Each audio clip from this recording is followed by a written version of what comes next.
Natalie Eid from natalieeid.com says, how do you schedule your work day and your son's day when your son is on break from school? I actually have my productivity sheet here. I share this with all of our students in Activate, where we track our days, like 5 a.m. in the morning, wherever you wake up, to whenever you're done. And what is it that you're trying to do for that day? Like, what are your goals and all that good stuff. So I actually keep track of my day, and it helps me stay way more productive.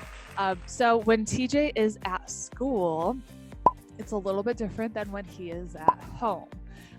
When he is at home, it's a lot harder. Over like summer, we try to put him in as many summer camps as possible. Plus, I am lucky that I have grandma nearby that can help out and watch him. So that part is, I know I'm very lucky to have that. He was in daycare when he was a baby, starting at 1 for like half days. And that was huge. I put him in half days, 3 days a week, and just getting that little bit of a break. That was amazing.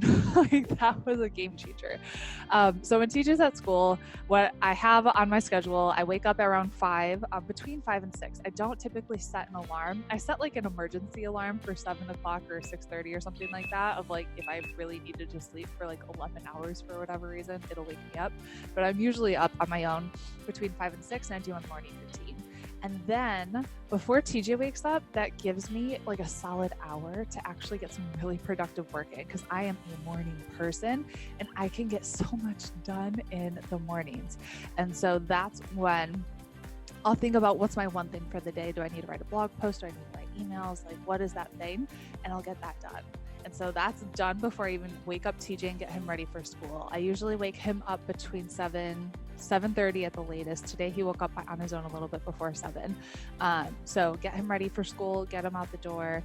Between 8 and 9 is when I'm taking him to school and then getting my workout in.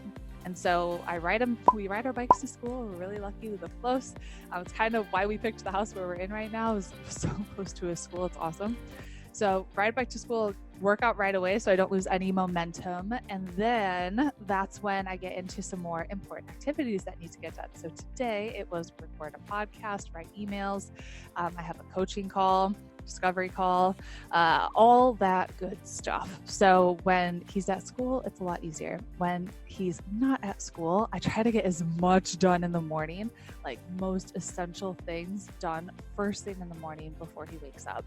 And then I might get a little bit of time if he's playing or doing his thing or whatever in the middle of the day, but it just kind of depends. When he's home, I don't work as much, typically.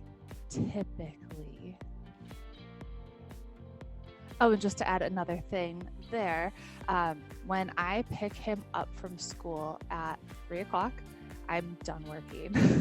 So the only thing I have scheduled is one call a month with one of my clients who works full time at like 5 o'clock, and that's one day a month. So when I pick him up from school, I am a mom. I am not working. I usually put my phone in the other room. So I really try and keep those boundaries really important.